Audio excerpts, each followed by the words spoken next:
Halo teman-teman, hari ini kita akan belajar teks fabel dan legenda. Simak baik-baik ya. Apa itu teks fabel dan legenda? Fabel adalah cerita yang menceritakan kehidupan binatang, hewan yang berperilaku seperti manusia.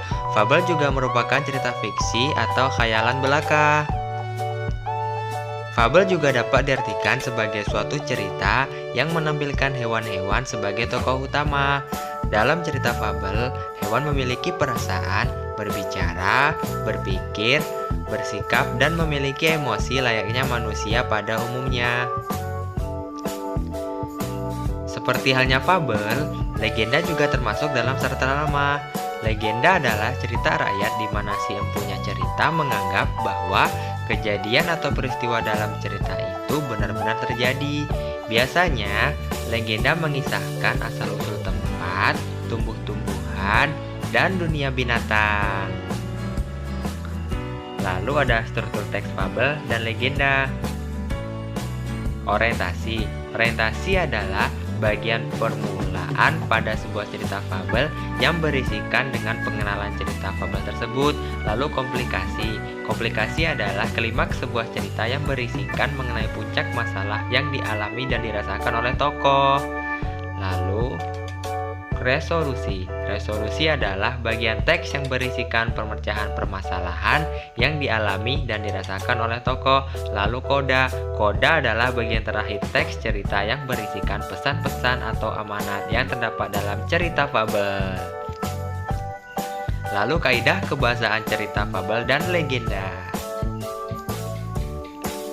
Yang pertama itu ada kata kerja. Kata kerja dibagi menjadi dua. Yang pertama, kata kerja transitif, yaitu kata kerja yang memiliki objek. Contohnya, ibu memakan sayur. Yang kedua ada kata kerja intransitif, yaitu kata kerja yang tidak memiliki objek. Contohnya, Benny sedang bersiul. Lalu, ada kata sandang si dan sang. Contohnya, sang kancil berkeliling taman sambil menyapa teman-temannya. Lalu yang kedua, si siput diam saja mendengar ejekan tersebut. Dan yang ketiga, ada kata keterangan tempat dan waktu. Contohnya, pada suatu hari semut berjalan di taman. Dan yang terakhir, ada penggunaan kata hubung.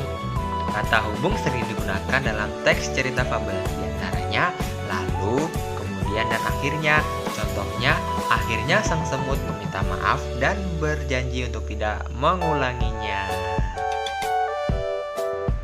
Nah, sekarang sudah paham kan materi tentang fabel dan legenda? Selanjutnya, ada contoh teks fabel dan legenda beserta struktur dan kaidah bahasanya. Silahkan dengarkan dan cermati baik-baik ya. Cerita singa dan beruang. Suatu hari, singa mengajak beruang untuk berburu bersama. Beruang setuju karena dia juga sedang lapar. Mereka segera menuju padang rumput karena di sana banyak mangsa. Tiba di padang rumput, singa dan beruang bersembunyi di antara semak-semak. Masing-masing mengejar mangsa yang akan mereka kejar. Setelah mengamati mangsa yang ada, singa dan beruang keluar dari tempat persembunyian secara bersamaan. Mereka mulai mengejar mangsa. Tanpa disadari, mereka mengejar mangsa yang sama, seekor anak rusa. Dengan mudah, anak rusa itu bisa tertangkap. Singa dan beruang langsung bertengkar, memperebutkan anak rusa itu. "Ini mangsaku, aku yang menangkapnya dengan gigitanku yang kuat," kata singa. Beruang tidak mau kalah.